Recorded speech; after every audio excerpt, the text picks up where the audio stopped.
Si Rosal ay isang simpleng mamamayan ng Kasiguran, Aurora. Ngunit dahil sa wagas na pag-ibig na kanyang inalay sa asawa, iniwan niya ang buhay doon. Nagpakasal siya kay Darwin na ipinangako ang masayang buhay. Si Darwin ay laki sa hirap kaya't ganoon na lamang ang paghanga ni Rosal sa kanya. Ang matinding motibasyon ni Rosal at paniniwala ay nakita niya din kay Darwin kaya't ganoon na lamang niya itong minahal. Tutol ang mga magulang ni Rosal ngunit pinaglaban niya si Darwin. Makalipas lamang ang 3 taon, naging marangya ang buhay nila sa tulong na din ng mga kakaibang ideya ni Rosal sa pagninegosyo. Hindi mo ba ako isasama sa meetup nyo ng business partner mo ngayon? Nakangiting-an ni Rosal. Hindi na honey, hayaan mo kung unti-unting matuto. Hayaan mo't babalitaan kita kaagad kung ano ang mapag-uusapan namin. Ani Darwin, tsaka hinag ka ng ulo ni Rosal. Bagaman may mga sumasagi sa isipan ni Rosal na hindi magagandang bagay, pinilit niyang magpaka-positive. Tinanaw niya lang ang asawa na palabas na ng bahay. Malaki ang bahay nila at talaga namang isa sila sa tinuturing na pinakamayaman sa kanilang village. Malayo na nga ang narating natin, honey. Sana lang ay huwag kang magbago. Ani Rosal. Rosal, iha, okay ka lang ba dyan? Ani Pining, ang kaisa-isang kasambahay na kanyang kinuha. Pansin nito na kanina pa hindi mapakali si Rosal. Panay ang tingin nito sa cellphone kung hindi naman na ipalabas-labas. Okay lang ako, manang. Pilit ang ngiti na ani Rosal. Kung nararamdaman mo na may hindi tama, bakit hindi mo sundan si Darwin? Hindi po, okay lang po talaga ako. Dahil sa hiya kay Pining, kahit nagulong-gulo ang isipan ni Rosal, ay itinigil niya ang pag-iisip. Minsan lang magkamali ang instinct nating mga babae. Kaya kapag kinakabahan ka, ibig sabihin ay may dapat kang ikakaba. Alam ko pong hindi ako lolokohin ni Darwin. Mahal niya ako. Nag-aalala lamang po ako dahil mag-aalas 3 na ng hapon. Wala pa din siyang mensahe sa akin. Ngayon lang po ito nangyari. Malay mo na traffic lang siya. Ngumiti si Rosal. Sana nga po, manang. Anya na lamang. 9:00 na ng gabi nang dumating si Darwin.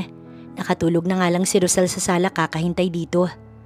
Honey, marahan na tinapik ni Darwin ang kanyang pisngi para magising. Pupungas-pungas na nagdilat ng mata si Rosal. Oh, nandito ka na pala. Nahirapan ka ba sa project nyo? Kamusta? Okay naman ang naging resulta. Sigurado ako na magtatagumpay yun. May pagkasabik na ani Darwin. Sa tuwing makikita ito ni Rosal na ganito ang energy, sumasaya na rin siya. Halika, kumain ka na. Sigurado ako gutom ka na. Ipapainit ko ang mga pagkain. Tulog na kasi si Manang eh. Ani Rosal tsaka akmang tatayo nang pigilan siya ni Darwin. Hindi na. Medyo napagod ako. Wala akong gana na kumain ngayon. Matulog na tayo. Ani Darwin. Hindi malaman ni Rosal, ngunit may kaunti siyang dismaya na naramdaman. Siguro ay dahil nakasanayan niya na palaging kumakain si Darwin sa tuwing gabi kahit pa late na itong nakakauwi. Hindi pinansin ni Rosal ang masamang takbo ng kanyang isipan. Bago ito sa pandinig niya, ngunit nakahiyaan niya na din na itanong kung saan ito napagod. Natulog si Rosal na may gumugulo sa isipan kaya't naging dahilan iyon para maaga siyang magising. Tulad ng nakasanayan niyang routine kay Darwin, tuwing umaga, chinek niya ang bag nito para sana alisin ang mga hindi naman na magagamit. Ngunit ang hindi pamilyar na kahon ang kaagad na nakapanya. Nang tingnan niya yon, ay natitiyak niyang isang mamahaling pabango ang laman noon. Nanghihina niyang nilingon ng kanyang asawa. Batid niyang may nabago kay Darwin, ngunit ayaw niyang isipin yon. Nais ni Rosal na mangibabaw ang pagmamahal niya sa asawa. Rosalina, kaagad na napabangon si Darwin. Kapansin-pansin ang pagkataranta nito nang agawin kay Rosal ang bag niya. Anong ginagawa ko? Hindi makapaniwala na ani Rosal. Ginagawa ko naman yan araw-araw, hindi ba? Bakit naninibago ka? Simula ngayon, wag mo na yang gawin. Ani Darwin, kaagad niyang napansin ang pagtataka sa mukha ni Rosal. Siyempre, yung araw-araw na pag-aasikaso mo sa akin ay sobra na. Ayoko na mapagod ka. Ani Darwin, tsaka niyakap si Rosal. Ngunit ang yakap nito, hindi na kasing init noon. Sige, ipaghahanda na kita ng makakain mo. Wag na, sa opisina na lang ako kakain. Kung ganun, ano na lang ang silbi ko bilang may bahay mo? Ano bang nangyayari sa'yo? Hindi ka naman ganyan nun Ani Rosal, natahimik si Darwin. Sorry, okay. Sorry, sige na, maliligo na ako. Ipagluto mo na ako. Pagbaba ni Rosal sa opisina, hindi niya naiwasan ng maging emosyonal. Nakatuon sa mesa ang dalawa niyang kamay habang nag-iisip kung bakit nagkakaganoon ang asawa. Nang maihanda niya ang pagkain, ay sakto naman na pababa na si Darwin. Malayo pa lamang, naaamoy na niya ang pabango na tiyak na iyong nakita niya sa bag. Ang pabangong Lacoste na dating paborito nito ay hindi na ginamit. Dadalan kita ng pananghalian mamaya. Hindi na. Marami akong bisita mula sa mga elite family. Baka sa labas na kami kumain. Ani Darwin. Tumango na lamang si Rosal. Kahit pa, ikinasakit iyon ng kanyang loob. Malungkot ka na naman. Ani manang pining nang makita si Rosal sa sofa pagkaalis ni Darwin. Higit na kilala mo ang asawa mo dahil matagal na kayo magkasama. Kaya naman kung meron kang napapansin na nagbago sa kanya, ibig sabihin ay nagbago talaga siya. Manang pining, hayaan niyo po muna ako na mag-isa. Sa malalim niyang pag-iisip, napagpasyahan niyang bisitahin ng asawa para makita kung anong klaseng mga kabisnes ang kikitain nito. Tulad ng nakasanayan niya, simpleng damit lang ang isinuot niya. Isa sa pinangako niya sa kanyang sarili, hindi niya kalilimutan kung saan sila nagsimula ni Darwin, kung saan una silang nangarap ng magkasama. Sa halip na mag-drive ng sariling kotse, ay nag-commute lang siya, isang tricycle palabas at jeep naman hanggang sa kumpanya. Pinagtinginan siya ng mga tao na naroon na kung tutuusin, mga empleyado niya. Ma'am Rosalinda, masigla akong batiin siya ng manager ng kumpanya ni Darwin. Ano po at narito kayo? Bakit hindi na lang kayo sumabay kay sir? Hindi ko kasi nasabi sa kanya na dadalaw ako. Nakangiting ani Rosa. Ganun po ba? Tinignan siya ng manager ng company. Baka sa mukha nito ang pangungutya dahil sa pananamit ni Rosa. Pero hindi niya na lamang iyon pinansin dahil ang mahalaga naman sa kanya ay ang pagmamahal ng kanyang asawa. Kaya lang po, nasa resto na sila kasama sila Ma'am Alona at ang mga magulang nito. Pwede ko bang malaman pa ang ibang detalye tungkol sa kanila? Nakangiting ani Rosal, hindi niya masyadong pinahalata na wala siyang ideya. Mula sila sa ibang bansa dahil sa mataas na demand ng company natin, nakilala nila si Sir. Talaga? Nakakatuwa naman. Pwede ko bang malaman kung nasaan sila? Walking distance lang dito. Sa sikat na resto po sila pumunta. Kung gusto nyo, ihahatid ko na kayo. Naku, hindi na. Ayoko makaabala pa sa inyo. O siya, mauna na ako Ani Rosal, tsaka naglakad palabas. Marahan na mga hakbang niya hanggang sa marating niya ang resto kung saan naroon ang kanyang asawa kasama ang mga hindi kilalang tao.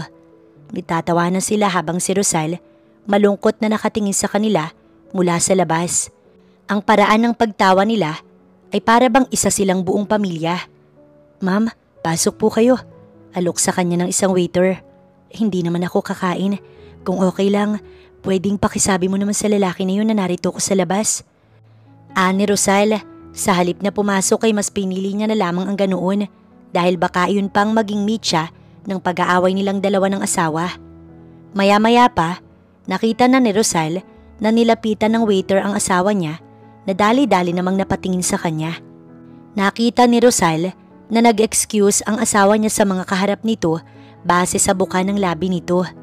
Inantay niyang makalabas si Darwin. Kaagad siyang hinila ni Darwin para ilayo sa paningin ng mga taong kaharap nito kanina. Ano at narito ka? Ani Darwin, bakas ang gigil sa tinig. Hindi ba't sinabi ko nang wag mo na akong puntahan, hindi ba? Hindi kaagad nakaimik si Rosal. Darwin, may problema ba? Maya-maya, lumabas na ang ama ni Alona. Oh, sino ba ang babae na yan? Nanliit si Rosal sa sarili niya dahil sa sinabi ng matanda. Tara na sa loob, Mr. Yambaw. Palihim siyang binulungan ni Darwin na mauna na siyang umuwi. Ganoon na lamang ang sama ng loob ni Rosal ni hindi man lang siya napakilala ng asawa sa mga ito. Masama ang loob ni Rosal na bumalik sa kanilang bahay. Gustuhin man niya na umiyak, hindi niya ginawa. Ayaw niyang maging katawa-tawa sa mata ng makakakita sa kanya. Pagsapit ng gabi, Nasa higaan na siya nang abutan ni Darwin. Oh, bakit nakahiga ka na? Wala kang niluto. Hindi ka din naman kakain, hindi ba? Oo, napahaba ang kwentuhan namin ni. Bakit hindi mo ko pinakilala sa kanila? Gusto mo ng tahimik na buhay, hindi ba? Oo, pero hindi kasali doon na ikahiya mo ko. Rosal, hindi ganun. Bakit naman kita ikakahiya? Talaga hindi? Sarkastikong ani Rosal. Matapos ay hindi niya na kinausap si Darwin. Hindi din naman ito nag-abala pa na siya'y suyuin. Kinaumagahan, kahit ang magpaalam, hindi ginawa ni Darwin. Para bang palala ng palala ang sitwasyon at dahan-dahang nararamdaman ni Rosal yun. Nang umaga din ngang yun, nagpasya siyang puntahan muli ang asawa. Sa pagkakataong ito, hindi niya nahahayaan na basta na lamang siyang maitsapuera sa eksena. Kung kahapon nag-commute siya, ngayon ay dala niya ang isa niyang kotse. Hindi niya lang binagong style ng pananamit niya. Pagdating sa company, hindi niya inalintana ang mga mapanghusgang mga mata habang tinatahak niya ang daan papasok sa elevator. Mabilis iyon na umakyat sa kinalalagyan ng opisina ni Darwin. Sa halip na asawa niya ang bumungad sa kanya, ay si Alona ang naroon. Prente itong nakaupo sa sofa habang nagkakape at naka-cross legs. Oh, ikaw yung kahapon hindi ba? Ani Alona. Napangiti si Rosal, ngunit naroon pa din ang sakit sa kanyang puso. Hindi siya nito kilala, kahit malamang na hindi talaga siya nabanggit ni Darwin. Oo, ikaw bang business partner ni Darwin? Ani Rosal, tsaka naupo sa swivel chair. Halata na walang kaidi-idiya si Alona kung sino nga ba siya dahil nakatingin lamang sa kanyang dalaga. Hindi ba nabanggit ni Darwin? Asawa niya ako. Sarkastikong umiti si Rosal, lalo na nang makita ang pagkabigla sa mukha ni Alona. Pinagmasdan siya ni Alona mula ulo hanggang paa. Nawari ba'y sa mga mata nito, hinuhusgahan siya. Bakit? Hindi ba niya nabanggit ang tungkol sa akin? Ani Rosal. Napatingin siya sa brown bag na naroon sa tabi ni Alona, pati na sa baso ni Darwin na iniinuman nito. Ito pa ang baso na pinakustomize ni Rosal para sa asawa, kaya't hindi niya matanggap sa kanyang sarili na basta na lamang yun pinapainuman ni Darwin. Hindi nagtagal, maya-maya lang ay dumating si Darwin. Ang malawak ng ngiti nito, unti-unting nawala nang makita niya si Rosal. Nagpalitan pa nga sila ng paningin ni Alona, na para bang si Rosal pa ang extra. Honey, sinadya ni Rosal na lambingan ng tinig niya kahit alam niyang may hindi tama sa sitwasyon nila at labis iyong nagpapasakit sa kanyang puso. Bakit nandito ka? Ani Darwin. Nakangiti ito, ngunit alam ni Rosal na pilit. Kinawit ni Rosal ang kanyang kamay sa leeg nito. Namiss kita. Hindi tayo kumain kagabi kaya kung pwede, kumain tayo sa labas. Sige. Tsaka malapit na ang birthday mo. Pag-usapan natin, gusto ko in grande. Actually, yun ang sadya ko kaya ako nandito. Ani Alona. Nakangiti pa din si Rosal nang lumingon kay Alona kahit na parang dinudurog ang puso niya. Siya ang asawa, kaya't paano nagawa ni Darwin na iitsapuera siya sa pinaka-espesyal na araw ng buhay nito? Kasi madami kaming mga bisita na darating mula sa mabibigat na pamilya. Bukod doon, dadating din si Don Trevor, yung pinakamabigat nating investor. Ani Darwin. Ganun ba? Sige, okay lang. Tumango si Rosal. Itinago niya ang sakit na nasa puso niya. Ang mga sakit na pinaparamdam sa kanya ni Darwin ay sunod-sunod na. Pero dahil ayaw niyang mapahiya sa babaeng mukhang ipinagmamalaki ni Darwin, pinilit niyang itago ang lahat. Balitaan mo na lang ako kung anong maging final. Malambing pa dinaan niya kay Darwin. Tatawagan na lang din kita kapag okay na ang lahat. Ani Alona. Nakita kaagad ni Rosal na hindi na singkislap ang mga mata nito nang pagpasok niya kanina sa opisina. Nagtagumpay siya na pagmukhay nitong third wheel dahil napanindigan niya ang pagiging asawa niya. Alona, sandali lang. Mga habulin pa ni Darwin si Alona, kaya lang hinila siya ni Rosal. Ano bang nangyari sa'yo? Ani Rosal nang makaalis si Alona. Binitiwan niya ang braso ni Darwin. Emosyonal ang kanyang mga mata. Rosal, ginagawa ko to para sa future natin. Natin? Kasama ba ako sa plano mo? Kasama ba sa trabaho niyo na pati ang birthday mo siyang magplano? Mahal mo pa ba ako? Oo naman, sadyang overthinker ka lang. Look, ikaw lang ang iniisip ko. Ako? Overthink lang ba talaga ang lahat? O baka dahil ito na ang pinaparamdam mo sa akin? Darwin, please, bumalik ka na sa dati. Wala talagang plano si Rosal na kumain sa labas kasama ang asawa. Gusto niya lang talagang malaman kung ano na ba ang pinagkakaabalahan nito, bagay na lumagpas sa kanyang expectation. Tulala si Rosal habang naglalakad palabas. Hindi niya malaman kung dapat niya pa bang ipagpasalamat na naabot nilang mag-asawa kung nasaan sila ngayon. Kahit noong nagsisimula pa lamang sila ni Darwin, hindi na siya nito madalas na palabasin, lalo na kapag may mga mayayamang bisita. Nagdaan ng mga araw na hindi sila nag-usap na mag-asawa.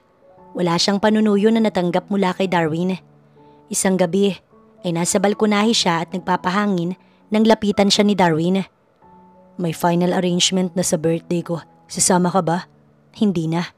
Ani Rosal, umalis siya sa balkonahe at bumalik sa kwarto.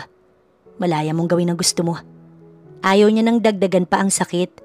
Bukas na ang birthday ni Darwin at talagang wala siyang balak na pumunta. Honey, may tampo ka pa din ba sa akin? Ani Darwin nang sundan siya nito. Wala na. Lilipas naman ang birthday mo nang wala ko, hindi ba? Labis nang inasahan ni Darwin na hindi pupunta si Rosal dahil nga sumama ang loob nito. Nahiga si Rosal at nagpanggap na natutulog. Nasa tabi niya si Darwin, ngunit hindi din ito gumagalaw hanggang sa dahan-dahan niyang maramdaman ang mabagal na pagtayo nito sa higaan. Pati na ang pagbukas ng pinto ay nadinig ni Rosal, kaya't ganoon din ang ginawa niya. Palihim niyang sinundan ng asawa hanggang sa matagpuan niya ito sa kusina habang abala at tutok sa kanyang cellphone. Oo, hindi daw siya pupunta. Tingin ko naman ay magiging okay ang lahat. Dinig na dinig ni Rosal yun. Nasalo niya ang kanyang labi habang bumubuhos ang luha. Ako ba? Ako ba talaga ang panira sa kanya? Anya sa kanyang sarili. Bagaman nangihina ang tuhod niya, pinilit niyang bumalik sa higaan para muling magpanggap na wala siyang narinig. Nanginginig ang mga kamay niya habang pinipilit na magpanggap na siya ay natutulog, kasabay ng dire-diretsyong pag-agos ng luha mula sa kanyang mga mata. Kinaumagahan, hindi siya bumangon hanggat hindi nakakaalis si Darwin. Bakit naman mugto ang mata mo? Nag-away ba kayo ni Darwin, iha? Ani manang pining nang haplusin nito ang pisngi niya papunta sa kanyang ibabang parte ng mata. Dinamba ng yakap ni Rosal si Manang at dito umiyak ng umiyak. Ang sakit na nasa puso niya, binuhos niya ng husto. Napakalakas ng kanyang hagulgol. Diyos ko, iha, ano bang nangyayari sa'yo? Manang, may mali po ba sa akin? Ano pa po ba ang kulang sa akin? Wala, iha. Walang kulang sa'yo. Bakit ba? Ano bang nangyari sa'yo? Ani manang pining pero umiling lang si Rosal hanggang sa dahan-dahan siyang binitiwan ng matanda. Hindi ba at birthday ngayon ni Darwin? Ano at narito ka? Hindi ba kayo magluluto? Nakasanayan na kasi nito na simpleng salo-salo lang ang handaan nila taon-taon, kaya't ikinuwento ni Rosal ang mga nangyari at ang mga dahilan ng pag-iyak niya. Ibig bang sabihin na hindi ka niya sinama sa plano? Hindi kaya may ibang babae na ang asawa mo? Ayokong isipin, Manang, pero sapat na ang mga nalaman ko upang malaman ng totoo. Kung ganon, alam mo nang may babae siya, iha. Ipaglaban mo ang karapatan mo bilang asawa. Ani manang pining. Iyon naman talaga ang plano ni Rosal, kaya lang ay pinanghihinaan siya ng loob. Papayag ka bang basta na lamang lamunin ang takot mo? Pumunta ka, ipakita mo kung sino ang dapat nakasama niya. Ani manang pining. Kahit kaunti, lumakas ang loob ni Rosal. Pag-iisipan ko po, iwanan niyo muna ako. O siya, sige. Akmang aalis na ito nang muling lumingon kay Rosal. Pinasasabi nga pala ni Darwin, hindi na daw siya dadaan dito pa uwi. Doon na. Inikot ni Rosal ang kanyang mga mata sa kwarto at nagtapos iyon sa kanyang drawer. Kinalimutan ko ang buhay ko noon para sa'yo. Pero bakit ganito ang sinukli mo? Ang babaeng Alona na yun. Siguruhin mo na tama ang pagpili mo sa kanya kaysa sa akin. Ani Rosal. Binuksan niya ang drawer kung saan naroon ang mga damit na napakatagal niyang hindi pinagsususuot para lamang hindi magmukhang kaawa-awa ang asawa tuwing kasama niya ito. Lumebel siya kay Darwin para hindi sila alanganing tignan. Ngunit ngayon na ito na ang nasa rurok ng tagumpay, ay tila kinalimutan na siya ng kanyang asawa. Ang sakripisyo, Wagas na pagmamahal at pagtanggap ng walang hinihiling, kapalit ay nakalimutan na nito. Mailaw ang buong paligid kung saan ginanap ang kasiyahan sa pagdiriwang ng kaarawan ni Darwin. Ang mga taong naroon ay talaga namang masasabi na hindi basta mga bisita lang. Maraming salamat talaga sa effort mo, ani Darwin kay Alona. Kahit ano, basta para sa'yo. Nakangiting ani Alona, tsaka bahagyang hinaplos ang dibdib ni Darwin. Kaya lang ay medyo malaki ang nagastos mo dito dahil nga sa mga materials. Okay lang. Ayoko magmukhang putyo-putyo ang kaarawan ko. Sawa na ako sa ganoon. Alam ko naman na after nito, marami ng investor ang magpipilahan dahil alam nila kung gaano nakataas ang narating ko. Proud na ani Darwin habang hawak ang alak sa kanyang kamay. Ngayon pa lang, kinukongratulate na kita. Kinikilig na ani Alona. Abala ang mga waiter sa pagsiserve ng mga mamahaling alak. Talagang si Alona ang pumili ng lahat ng ito para sa kaarawan ni Darwin. Lahat ay napukaw nang huminto ang mamahaling kotse sa harap ng lugar. May dalawang nakaitim na guard siyang nagbukas ng pinto ng kotse para sa nakasakay doon. Bumaba ang matanda na nakapurong puti mula sa kanyang hat leather band cowboy. Nandyan na si Don Trevor, ani Alona. Kahit sila ng daddy niya, hirap na kunin ito sa business nila. Kaya't ganoon na lamang ang paghanga ni Alona na makita ang matanda sa kaarawan ng taong kung tutuusin, hindi pa naman gaanong kilala sa industriya. Palingali nga ang matanda na para bang may hinahanap. Lalapitan sana ito ng ilang businessman, ngunit kaagad na ginawaradyahan ng mga lalaking nakaitim. Maging si Darwin ay nawala ang atensyon sa matanda nang lapitan din siya ng ilang mga negosyante para tanungin kung investor niya ba ito. Kung susumahin ay talagang ito na ang kapantay o hihigit pa kay Henry C. sa kasaysayan. Kaya't ganoon na lamang ang kuryosidad ng karamihan. Iba ka talaga, ani Alona kay Darwin. Ngumiti naman ito na para bang nagmamalaki. Isa itong hakbang upang mas makamit ang tagumpay na inaasam. Sigurado ko na magbubunga ang parehong hirap natin dito. Matamis na ngumiti si Alona. Ngunit ang masayang pagkukwentuhan ng lahat ay nawala nang muling may makaagaw ng kanilang atensyon. Isang napakasimpleng babae na kung iisipin ay talaga namang hindi angkop ang itsura sa ganda ng venue. Rosalinda, halos maibulong na ani Darwin. Akala ko ba hindi siya makakarating? Nanggagalaiting ani Alona. Alam niya hindi talaga ito pupunta dahil iyon ang sinabi sa kanya ni Alona. She'll be ruin our plan. Ayokong masira ang lahat, Darwin.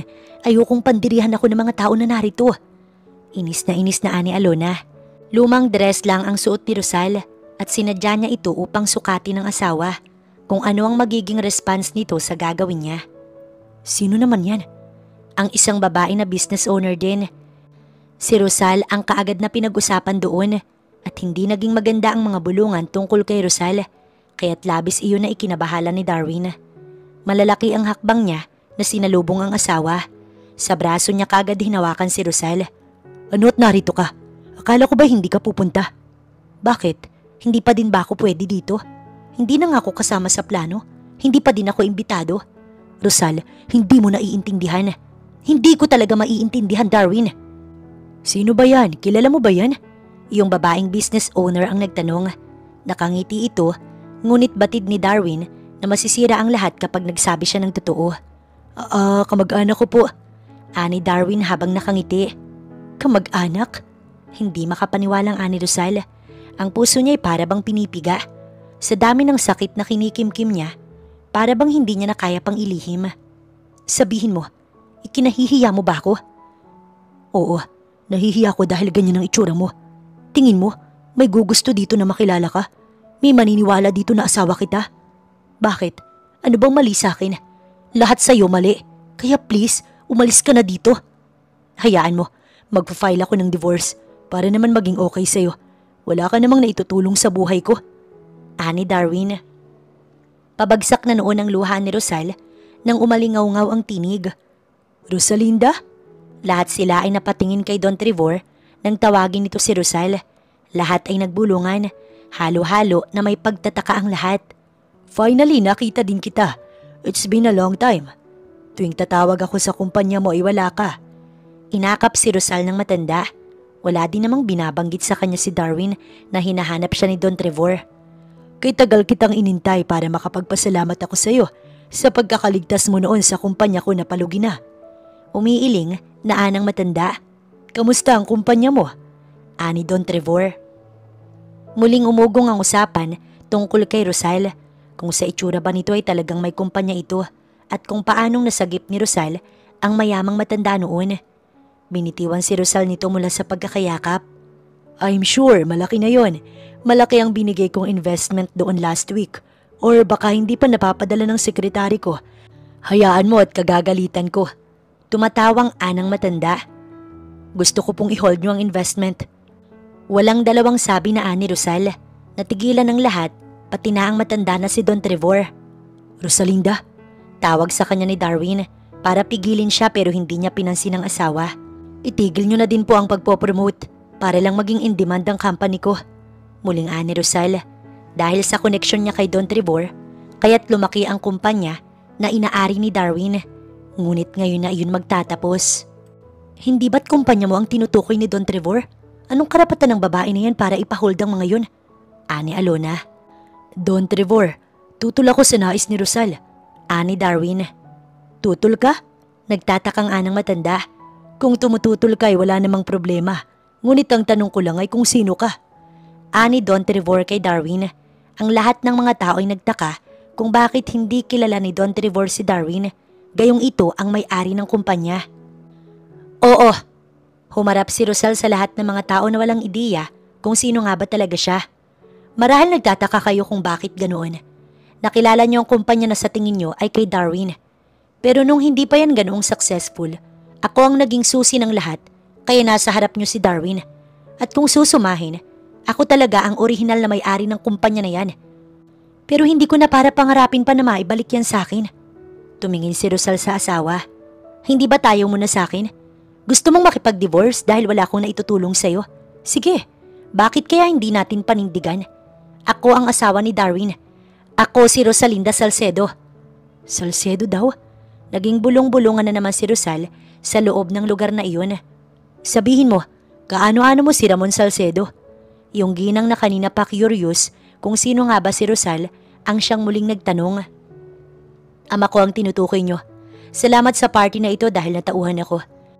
Masyado kong dinowngrade ang sarili ko para lang lumebel sa'yo. Pero hindi ko naisip na darating ang sandali na dahil doon tatapakan mo ko. Umiiling na ani Rosalinda. Simula ngayon wala ka ng asawa. Kaaway na kita at karibal sa industriya. Napansin niya ang ama ni Alona na naroon din. Dala niyo ba ang dignidad niyo nang pumunta kayo dito? Sana nga hanggang huli madala niyo yan. Mula sa bag ni Rosal, hinagis niya ang maraming pictures ni Darwin at Alona na magkasama. Ang ilan ay naghahalikan pa sila. Magkita tayo sa korte. Ani Rosal. Masama ang loob ni Rosalinda na umalis sa lugar na yon nang siya lang mag-isa. Rosalinda! Rosalinda! Hinabol siya ni Don Trevor. Ngayon ikaw naman ang tutulungan ko. Umasa ka na nasa likod mo ko. Anang matanda sa kanya, tsaka tinapik ang kanyang balikat. Salamat po. Ani Rosalinda, tsaka nagpatuloy na sa pag-alis.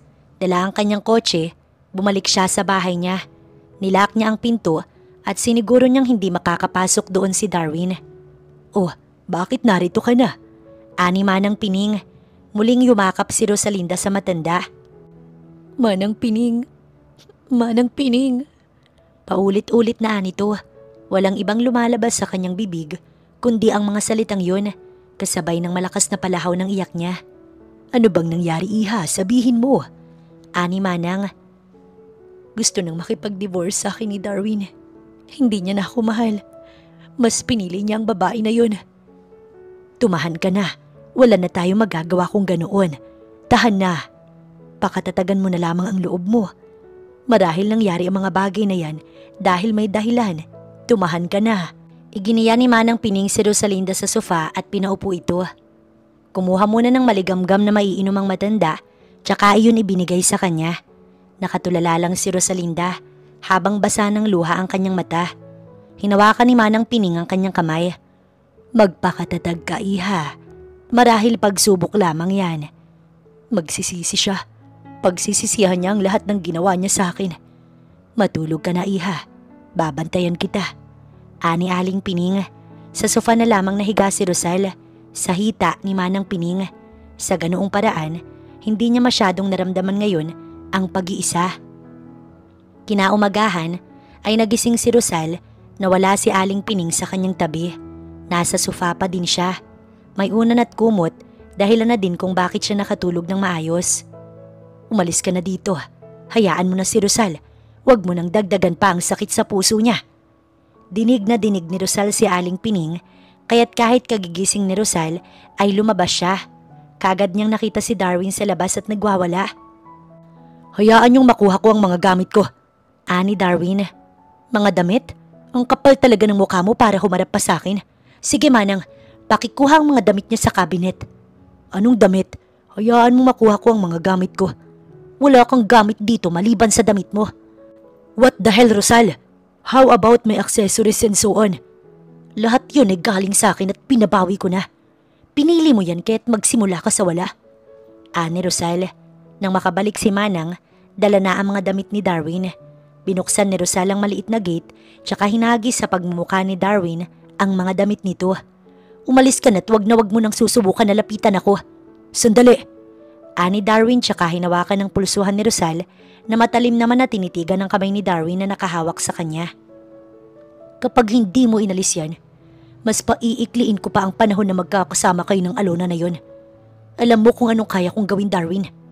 Ani Rosal at mukhang natinag naman si Darwin dahil kaagad siya nitong binitiwan. Tatagan mo ang pagkapit sa mga taong yun. Sa pagbalik ko, sisiguruhin ko sa iyo na walang matitira sa iyo.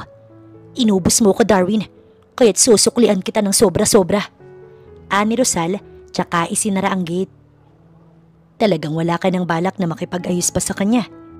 Ani Manang Pining nang dalahan siya ng kape. Hindi na po maaayos, ayoko na. Ani Rosal, tumayo siya mula sa sofa at hindi pinansin ang kape. Oh, hindi mo pa naiinom ito, wala pang laman ng tiyan mo. Kapag hindi ako kumilos kaagad, hindi ko sila matuturuan ng leksyon. Ani Rosal, tsaka umakyat sa kanyang kwarto. Pagpasok sa loob ng kwarto, kaagad niyang tinawagan ng business card na binigay sa kanya ni Don Trevor.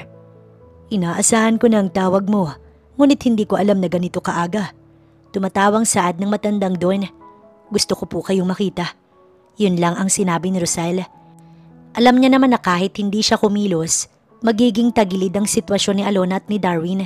Pero para sa kanya, hindi sapat na basta na lamang makulong ang dalawang ito sa pagtataksil na ginawa sa kanya. Gusto niyang ipamukha kay Darwin kung sino ba ang taong naglukluk sa kanya sa pwesto kung saan nakatayo siya ngayon. Manang, kumain na po kayo. Hindi ko alam kung anong oras ang uwi ko. Iha, huwag kang pipili ng maling daan. Piliin mo palagi ang maging mabuting tao. Ani Manang bago tuluyang makasakay si Rosal sa kotse. Wala sa linya ni Rosal na malate sa meet-up place, kaya't mas inagahan niya pang pagpunta sa tagpuan nila ni Don Trevor.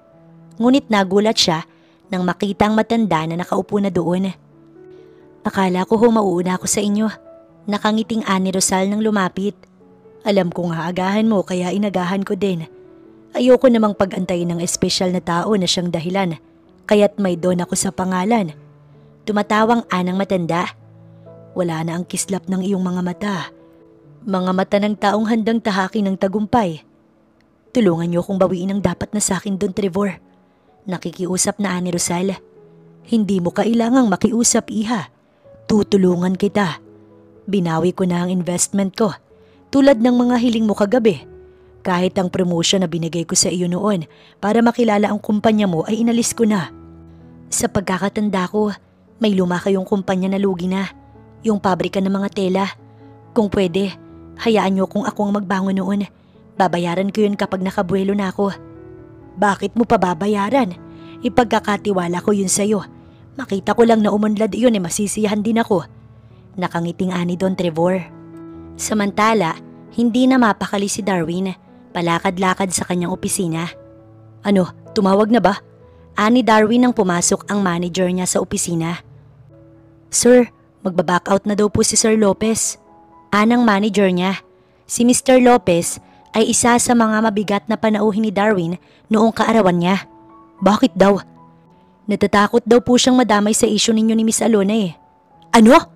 Problemado si Darwin. 3/4 kasi nang napakawalan niyang pera noong nag-birthday siya ay galing pa sa pondo ng company niya. Masyado siyang umasa na maraming mag-i-invest oras na makita ang pagiging success niya sa industriya. Ngunit dahil nga sa pagdating ni Rosal, nasira ang lahat ng yun. Matapos i-anunsyo ni Rosal na asawa siya ni Darwin na matagal tinatago sa mga ito, ay napakaraming nadismaya. Bukod doon, nalaman nga nila na hindi naman talaga si Darwin ang naging susi upang magtagumpay ang negosyo nito, kung hindi ang asawang si Rosal, na ngayon ay siyang sinusuportahan ni Don Trevor, kaya't maraming natatakot na makisawsaw at sumimpat siya kay Darwin. Bakit naman sila matatakot? Kakausapin ko, akin ang telepono. Sir, black na po ang numero natin sa linya nila. Sa 6 na investor po na dapat ay naka-schedule niyong kausapin ngayon. Kahit isa walang nagtatangka na sumagot. What the? Naiinis na ni Darwin. Maging sa Alona, hindi pa nagpaparamdam. Napaupo si Darwin. Talagang stress na siya. Buisit, kasalanan tong lahat ni Rosal. Kung hindi lang sana siya sumulpot, hindi ako magkakandaleche-leche dito. Sir, kung balikan niyo na lang po kaya si Ma'am Rosal. Kung manghingi na lang po kaya kayo ng sorry. Matalim na tinignan ni Darwin ang manager. Hindi ka ba nag-iisip o sadyang tanga ka lang? Tingin mo ba, matapos ng iskandalo na nalaman niya patatawarin pa ako nun? Itinuro ni Darwin ang mga damit niya na naroon sa sofa. Nakikita mo ba yan? Pinalayas niya na ako. Halos isumpa niya ako sa galit. Sorry po. Nagbaba ng tingin ng manager. Mauna na po ako.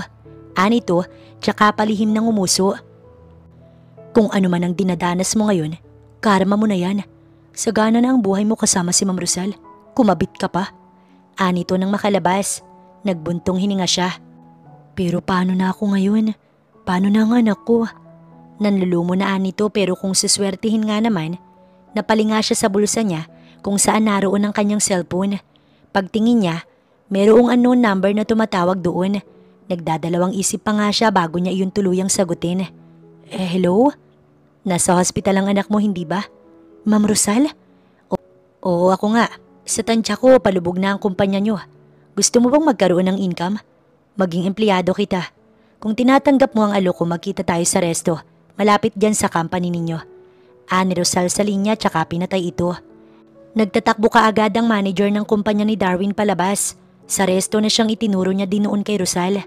Pagdating sa resto, nakaupo na doon si Rosal at matyagang nag-aantay sa kanya. Nang magtama ang kanilang paningin, kaagad siya nitong tinawag. Maupo ka. Huwag kang mag-alala, hindi naman kita kukunin para magtrabaho ka agad sa akin. Dodoblihin ko kung magkano ang pinapasahod sa'yo ng walang yakong asawa. Kapalit na mga detalye na kailangan ko. Ma'am, hindi po ba ako mapapahamak? Paano po kung malugi ang kumpanya? Ano na lamang ang magiging trabaho ko? Malugi man yun, mauuwi pa rin sa akin yun. At kayo pa rin ang magiging trabahante ko. Kailangan ko lamang mabawi ang kumpanya ko at ikaw ang magiging susi noon. Ibinaba ni Rosal ang puting maliit na envelope na may lamang pera na nagkakahalaga ng 25,000. Sa ngayon, anong hakbang na ginagawa nila? Ani Rosal. Matapos po ng insidente na nangyari noong birthday ni Sir, napakalaki ng problema niya. Lahat po ng shareholders ng company, binabawi na lahat ng pera nila. Kaya lang walang maibigay si Sir dahil nga nagamit ang halos kalahati ng pondo ng company sa birthday niya. At ang kalahati naman, nagamit sa mga bagong dating na materyales. Bukod po doon, nag-atrasa na ang mga investor na nakapila. Napangiti si Rosal. Kahit paano, nasatisfied ako. Ituloy mo lang ang pagmanman mo sa sir mo. Pati na ang bawat galaw niya dapat ipaalam mo sa akin. Mildred, ikaw ang aasahan ko sa lahat ng to. Ako na lang ang huling tsansa mo para mailigtas ang buhay ng anak mo. Tumayo si Rosal, tsaka naglakad palabas. Napailing na lamang si Mildred dahil ibang-iba na ang Rosal na nakausap niya sa Rosal na nakilala niya noon. Halata na wala ng halong emosyon si Ma'am Rosal.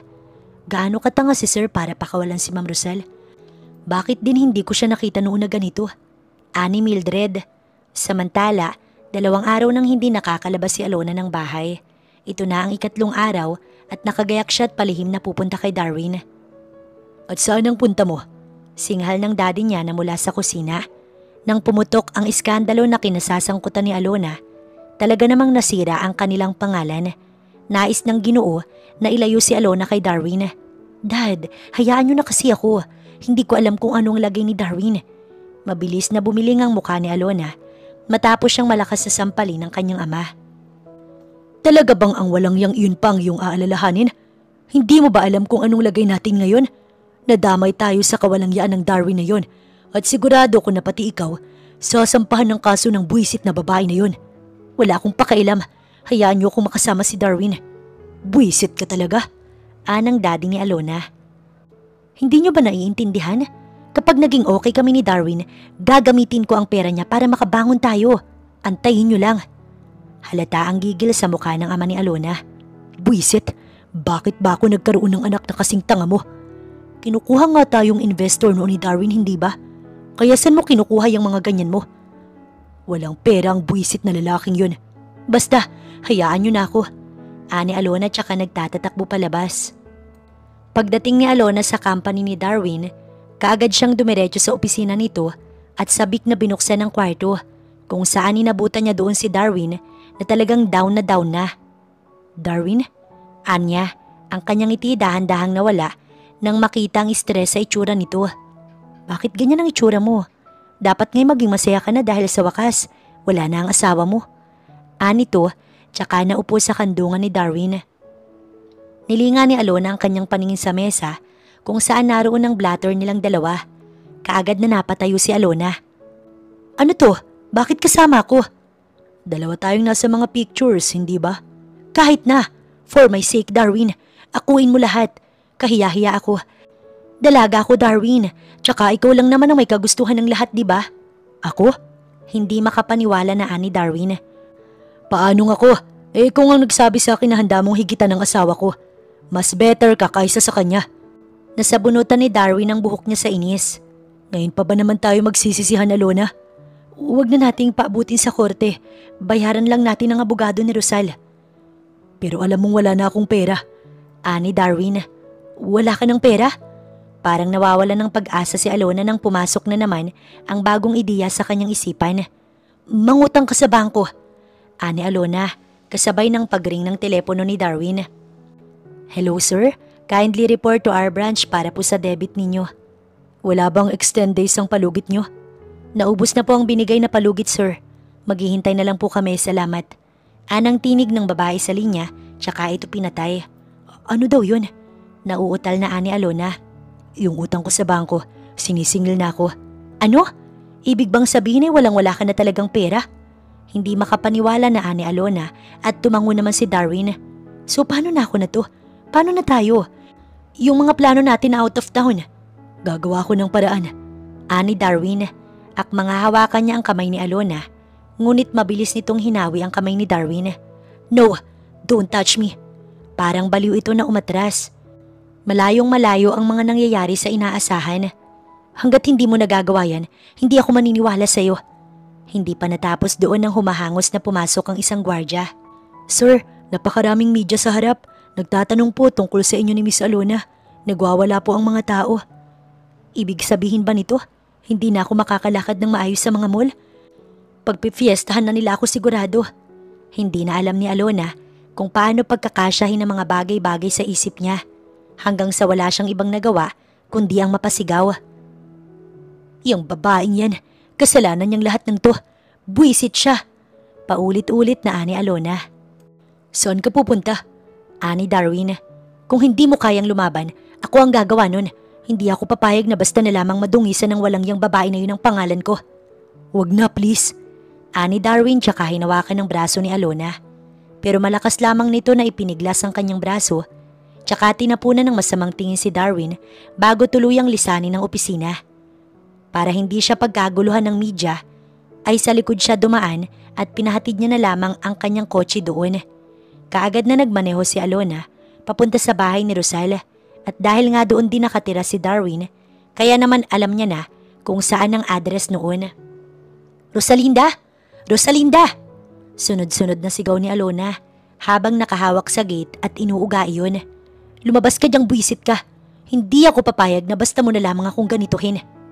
Maya-maya, lumabas si Manang Pining. Sino ba yan? Bakit ka panay sigaw? Ilabas mo si Rosalinda. Buisit na babae na yan. Wala si Rosalinda dito, sino ka ba? Ani Manang Pining, napangiwi ang matanda. Ikaw ba yung Alona? Naku iha, ang ganda mo pa naman. Kaya lang ay low class ka para pumatol sa may asawa na. Sayang. Umiiling na Ani Manang. Paalala lang iha, huwag mong subukan na habulin si Rosal. Ikaw ang mababaon. Kung ayaw mong makinig, bahala ka. Saad pa nito bago tuluyang tinalikuran si Alona.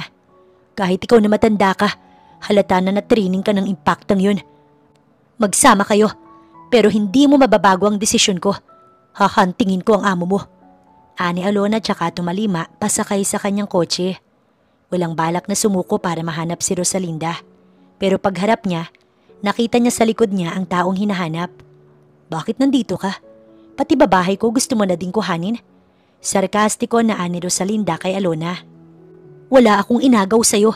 Huwag mo nga akong pagbintangan. Kung si Darwin ang tinutukoy mo, hindi ko nakasalanan yon dahil boring ka at walang taste sa katawan. Ngumiti si Rosalinda tsaka nag-cross arms. Iba din talagang tigas ng mukha mo, no? Nagawa mo pang ipangalandakan sa akin na naagaw mo ang asawa ko. Mas lalong napangiti si Rosal. Sa tingin mo, ang walang kwenta na gaya niya ang pangihinayangan ko? Magsama kayo dahil sabay ko din naman kayong patutumbahin. Namnamin niyo na ang mga araw na masaya pa kayo dahil hindi na din naman magtatagal yan. Buisit ka! Akmang sasampalin ni Alona si Rosal pero mabilis iyong nasalo ni Rosal. Pabayaan mo na lang kami. Bawiin mo lahat ng mga sinabi mo. Ani Alona. Tingin mo ganun ako katanga? Mas pinili niyo kong banggain kaya magtiis kayo sa magiging ganti ko. Nakarating na ang blatter ko sa inyo, hindi ba? Oras na makita ng pulis na magkasama kayo ay warrant na ang susundo sa inyo. Padarag na binitiwan ni Rosal ang kamay ni Alona. Papasok na sana siya nang sandali siyang huminto. Nga pala, huli na to. Huli mo na to. Kasama sa final ko na hindi mo ko pwedeng lapitan. May will na din akong ipadampot ka. Lalo trespassing ka ng maituturing dahil nandito ka sa bahay ko. Happy holiday, Alona. Mapang-insulto maging ang mga huling paalam ni Rosal. Naku, nandyan kanina iyong kabit ni Darwin. Kagandang babae sana kung hindi lang low class. Ani Manang Pining, batid ni Rosal na ginagawa lamang iyon ng matanda para pagaanin ang loob niya. Manang Pining, okay na po ako. Dahan-dahan ko silang dudurugin. Ilang araw ang lumipas. Nagsimula na siyang mag-manage ng pabrika na pinagkatiwala sa kanya ni Don Trevor. Ang goal ni Rosal, kunin ang mga single parent at mga taong hindi nakapagtapos sa kanyang pabrika. Ayaw niya nang magtaas ng standards dahil batid niyang mas mamahalin ng mga ganoong tao ang ibibigay niyang trabaho. Napakatalino mo talaga, ani Don Trevor. Araw pa lamang ang lumilipas, madami ng empleyado si Rosal. Ang investment na dapat kay Darwin ay napunta sa kanya. Wala pa po ito sa narating ni Daddy.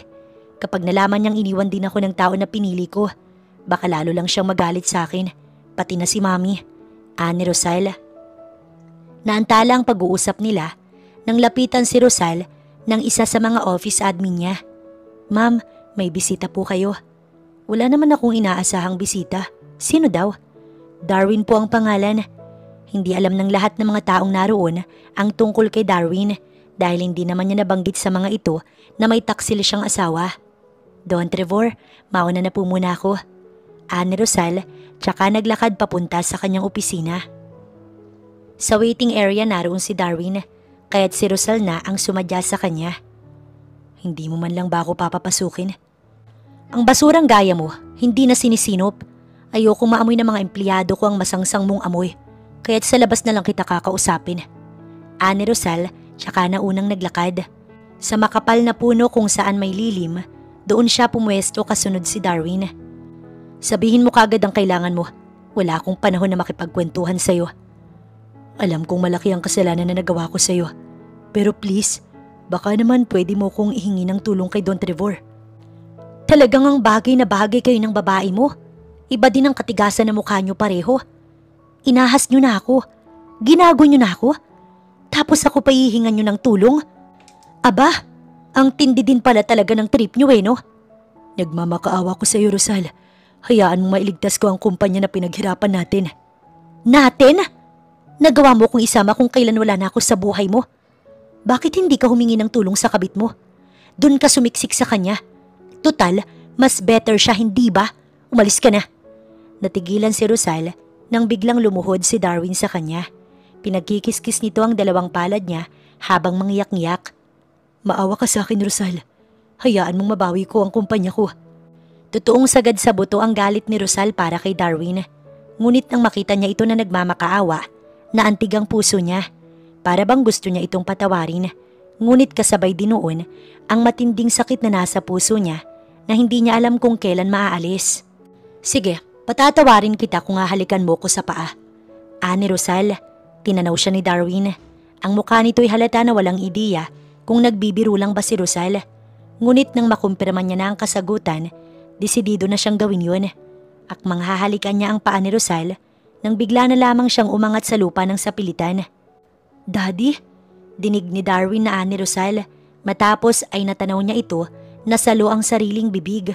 Walang maintindihan si Darwin. Ngunit nang makita niya ang taong bumitbit pala sa kanya ay ang dati niyang biyanan.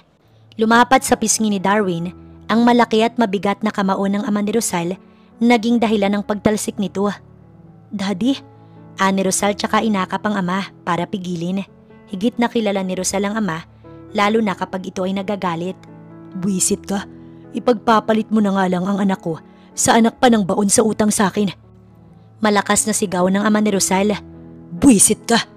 Ang mga ugat sa leeg nito ay galit na galit. Hinayaan ko kayong mamuhay kasama ang anak ko. Pero minsan ko nang sinabi, I'm so evil kapag alam kong madedehado ang anak ko. Kaya kitang patayin kahit dito. Dad, stop please. Umiiyak na ani Rosal. Umiiyak siya dahil halo-halo ang kanyang emosyon. Ayaw niyang makapatay ang daddy niya. Yun ang una. Ngunit ang lahat ng dahilan kaya siya umiiyak ay dumating ang daddy niya para sa kanya. Mahigpit na yumakap si Rosal sa ama at sa unang pagkakataon sa wakas ay wala na siyang aalalahanin. Iniyak niya ng malakas ang sakit na nararamdaman niya. Oo nga't umiyak siya kay Manang Pining. Ngunit wala iyon sa totoong sakit na dinaramdam niya. Pero ngayong narito na ang kanyang ama, wala na siyang dapat na alalahanin dahil narito na ang totoo niyang sandalan. Daddy, walang ibang lumalabas sa bibig ni Rosal kundi ang pagtawag sa ama. Para siyang bata na nagsusumbong. Titiyakin ko, ang bawat patak ng pagtangis ng anak ko, ibabalik ko sa iyo. Umalis ka na dito habang hawak pa ako ng anak ko. Oras na hindi ko napigil ang sarili ko. Bubunutin ko ang kaibigan ko na nasa tagiliran ko upang wakasan ng walang kwenta mong buhay. Halos magkandara pa paalis si Darwin. Takot na takot ito sa ama ni Rosal. Noon pa man ay takot na ito pero hindi niya alam na ganito ito magalit. Palibhasa nga kahit isang beses, hindi pa sila nagkita at kung susumahin ay ito ang una. Doon lamang nadinig ng Ginoo ang tahimik na pag-iyak ni Rosal. Ngunit batid nito ang matinding emosyon na nakapaloob doon. Sa tingin mo ba maawa ko sa'yo? Kasalanan mo yan, ikaw ang pumili ng daan na yan. Anito, tsaka nag-iwas ng tingin. Ngunit hindi din nagtagal, dahan-dahang tinatapik ng isang kamay niya ang likod ni Rosal habang umiiyak. Ikaw kasi, ang tigas-tigas ng ulo mo. Sinabi ko na sa iyong wag ang lalaki na yon. Sasaktan ka lang noon. Hindi ka kasi nakinig sa akin. Hindi ko po alam na gagawin niya sa akin ang mga bagay na iyon, Daddy. Tanawin mo nga ang itsura mo. Hindi kita pinag-aral sa ibang bansa para lamang danasin yan. Alam kong matalino ka. Sa ilang minuto na pag-iiyakan nila, sa wakas ay huminto na din sila. Kinuha ng ama ni Rosal ang cellphone tsaka may tinawagan. Wala na talaga akong balak na singilin sila dahil ilang taon naman na. Pero dahil sinagad nila ang pasensya ko, pigain nyo. Yung anak na babae takutin nyo. Wag na wag kayong titigil hanggat hindi siya nagmamakaawa para sa buhay niya. Hindi ko sinabing gawan nyo ng hindi maganda. Takutin nyo lang. Bili ng ama ni Rosal. Kung hindi mo ko pinigil ay talagang iyahampas ko siya sa mga puno na ito. Isang dakot ko lang siya, anak. Nakuha pang magpatawa ng Ginoo para kay Rosal. Salamat po sa pagdating nyo, Dad. Palagi akong dadating para sa iyo, anak. Hindi ba ako ang superhero mo? Samantala, naroon na naman si Alona sa sitwasyon na pinagagalitan siya ng ama. Nagawa mo pa talagang sumugod dun? Ang tanga-tanga mo talaga. Talaga bang handa mong gawin ang lahat para sa inutil na Darwin na yon? Anang daddy ni Alona. Akmang sasampalin pa siya nito, mabuti na lamang at nakapagpigil. Hindi na nga po, hindi ko na iinteresin pa na makasama ang tangang yun. Wala siyang pera na kahit na ano, kaya't ano pang magiging pakinabang noon sa akin, ani Alona. Maya-maya pa, nagkagulatan sila nang magpasukan ng mga tauhan ni Ramon, ang ama ni Rosal. Kamusta, chef? Nakangiting anang pinaka-leader. Sino kayo? Bakit kayo nandito? Ang kaninang matapang na ama ni Alona, bigla na lamang naglaho. Nakakatampo ka naman. Ang dali mo kong nilimot. Nakangising anang leader, matapos ay dumukot mula sa bulsa at may inilabas na baraha. Tanda mo na? Teka, pwede naman nating pag-usapan ng maayos, hindi ba? Takot na anang ama ni Alona. Pag-usapan ba kamo ng maayos? Ginugood time mo ba kami? Asan ang pag-uusapan ng maayos kung alam naman natin na hindi mo gawain yun? Simulan na yan. Kaagad na hinablot ng dalawang tauhan nito ang magkabilang kamay ni Alona. Let me go! Ano ba? Bitiwan niyo ko. Dad, please help me. Nagwawalang ani Alona. Oops, huwag kang kikilos ng masama. Anang leader ng akmang hahabulin nito si Alona. Maawa kayo. Huwag niyong saktan ng anak ko. Ano bang gusto niyo? Sa dami ng kalokohan niyong mag-ama, hindi namin alam kung worth pa bang sabihin ang gusto namin. Ano ba kasing kailangan niyo? Magbabayad naman ako.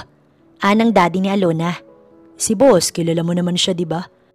Alam mo ba na anak ni boss iyong babae na tinarantado niyo? Kapwa ng laki ang mata ni Alona at ng ama nito. Oo, anak ni boss yung inagawan ng asawa nitong magaling mong anak. Nalungkot si boss ng gusto nang malaman yon. Sarkastiko't halatang nangaasar na anang lalaki. Tingin mo ano kayang gagawin ni boss kapag nalulungkot siya?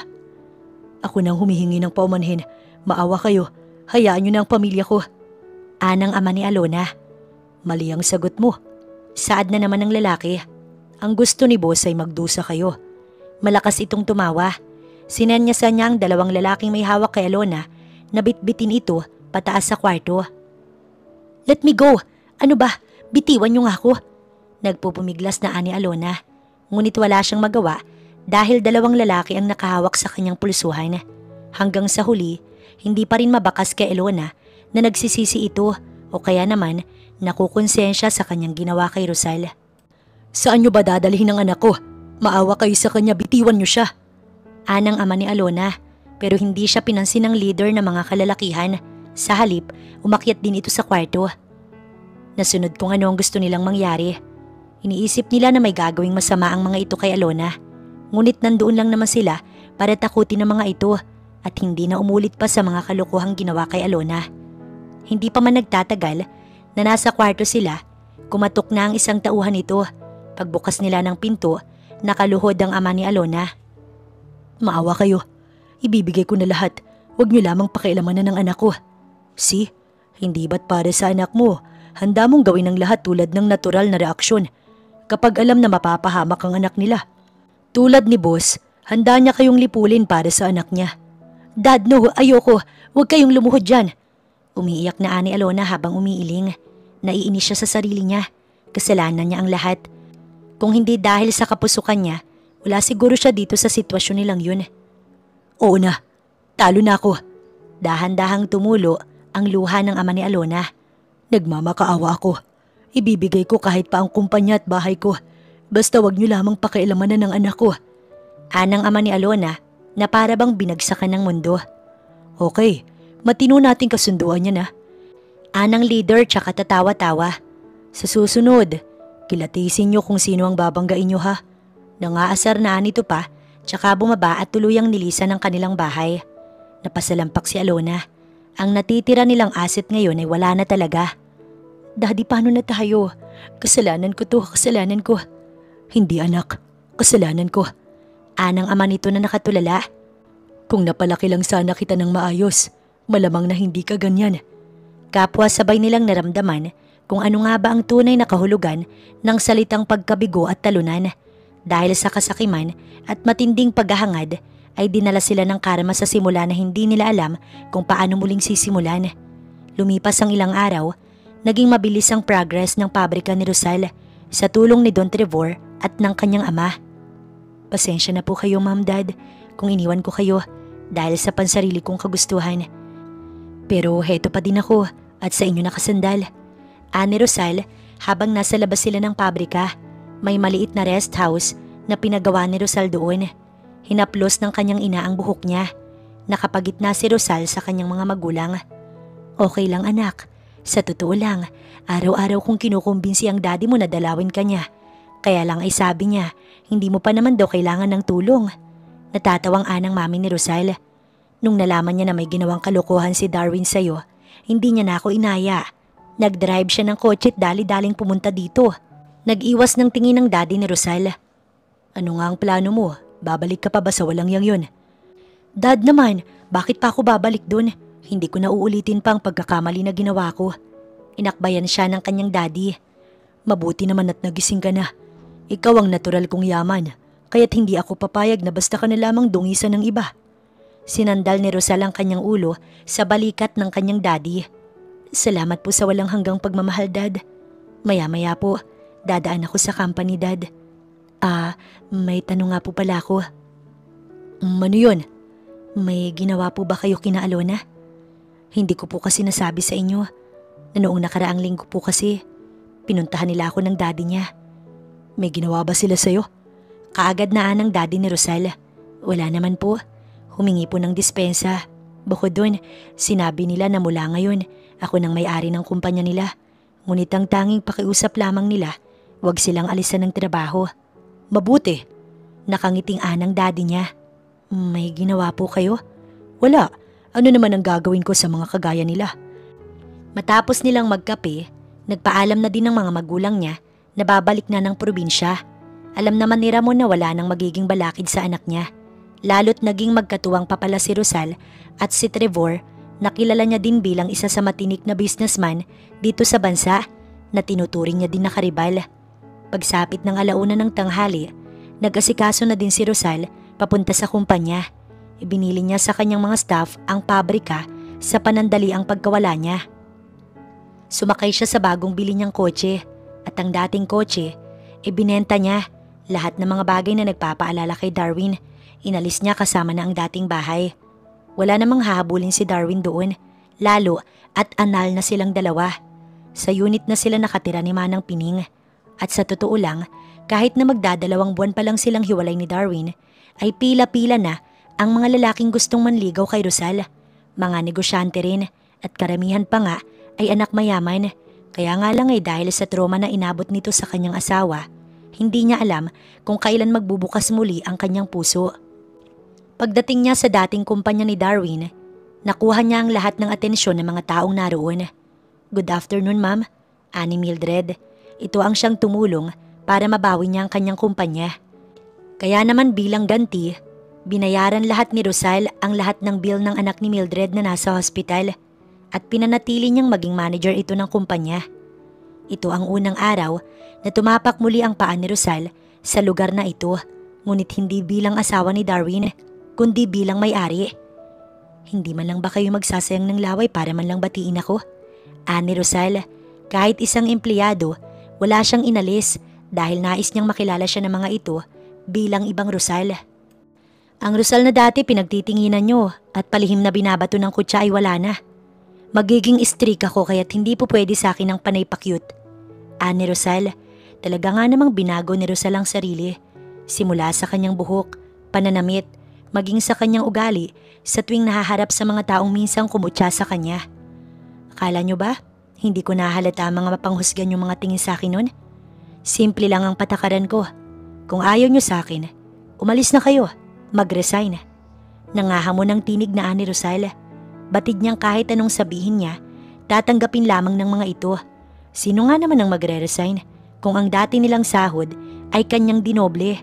Sa dami ng pinagdaanan ni Rosal sa kanyang taksil na asawa, iisa lamang ang kanyang napatunayan na maaaring gawin ng lahat sa tulong ng pera. Taas noon na iniwan ni Rosal ang mga empleyado niya bago sumakay sa elevator, kasunod si Mildred. Ma'am, nangangapa si Mildred habang kinukuha ang atensyon ni Rosal. Alam ko po, isa ako sa mga tao na pinaparinggan niyo sa mga sinabi ninyo kanina, pero nais ko lamang malaman. Kung alam niyo naman po pala ang kawalangyaan ko noon, bakit niyo po ako tinutulungan? Simple lang ang sagot ko, dahil pakikinabangan kita. Bagaman ganoon ang naging sagot ni Rosal, ay malaki ang paniniwala ni Mildred na hindi iyon ang totoong rason. Dahil kung totoo nga na ganoon, bakit sinagot nito ang malaking bill sa hospital ng anak niya? Bakit mas pinili nito na paalisin na lang si Darwin kaysa ang ipakulong? Paglabas nila sa elevator, pumasok na sila sa opisina. Nagustuhan niyo po ba ang naging design ng office niyo? Ani Mildred. Tulad ng kahilingan niyo, malayong malayo na po ang opisinang ito sa nakasanayan niyo noon. Salamat, makakaalis ka na. Ani Rosal. Paglabas ni Mildred, naglakad palapit si Rosal sa bintana ng kanyang bagong opisina, tsaka ito binuksan. Kahit pakatirikan ng araw, sumalubong pa din sa kanyang ihip ng hangin. Hindi niya maiwasan na hindi isipin ng dating asawa, pero malaki na din ang pasasalamat niya dahil kung hindi nangyari ang mga bagay na ito, malamang ay hanggang ngayon nakakubli pa din siya sa likod ni Darwin at nagsisilbing anino sa lahat ng tagumpay nito. Nagdaan pa ang ilang mga linggo, inulan si Rosal ng napakaraming investors matapos malaman ng mga ito na si Rosal ang naging dahilan kung nasaan si Don Trevor. Bukod doon, dumagdag pa ang matagal niyang ikinubling sekreto na anak siya ng isang business tycoon. Papunta na si Rosal sa kabilang kumpanya na siyang ibinigay sa kanya nila Alona. Sakay ng kotse nang matanggap niya ang tawag mula sa kanyang ama. Dad, napatawag kayo. Hindi ko alam kung magagalit ako sa iyo o i-congratulate ba kita. Alam kong insulto sa akin na ituring kang karibal, pero wala eh. Talagang matunog ang pangalan mo, anak. Natatawang anang daddy ni Rosal. Dad naman, kahit na sino pang mas angat sa atin, hindi pa din ako mananalo sa inyo dahil daddy ko kayo at anak nyo lang ako.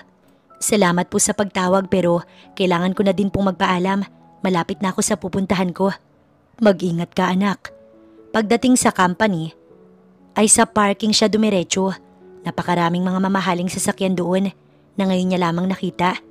Nagtataka siya kung sino-sino ang may-ari noon.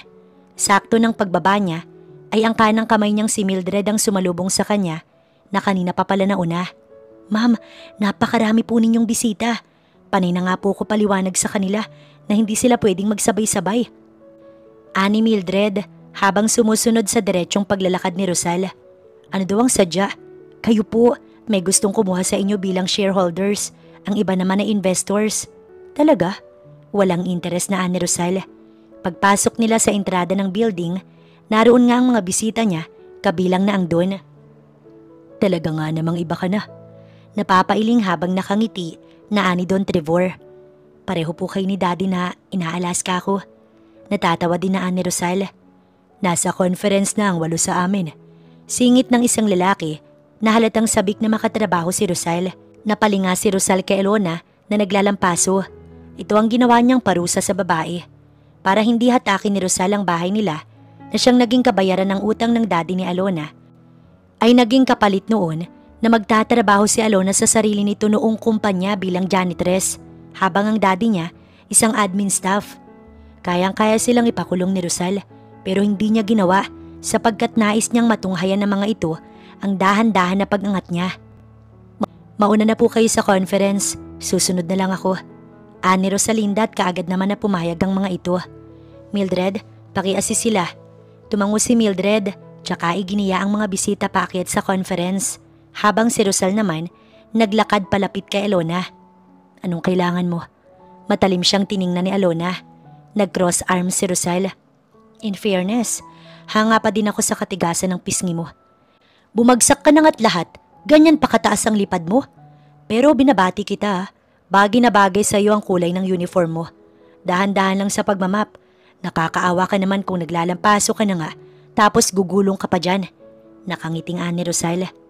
Ano sabing kailangan mo eh? Wala naman ako makukuha sa iyo eh. Gusto ko lang makita mo kung nasan ako ngayon. Gusto ko lang na makita mo na hindi na gumamit pa ng tao para maabot ang gusto ko.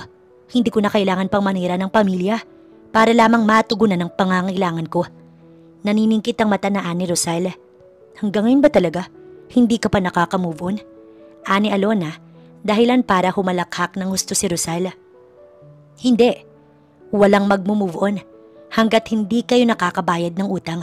Hanggat nakikita kita, tatapak-tapakan kita bilang isang basura. Hinawi pa ni Rosal ang buhok niya bago tinalikuran si Alona. Ang Alona na dati panay papuri ang natatanggap at kinaiinggitan, ngayon ay pinandidirihan dahil sa pagiging desperada at kabit. At ang matapakan sila ni Darwin at nakikitang naghihirap para kay Rosal ay higit pa sa paghihiganti.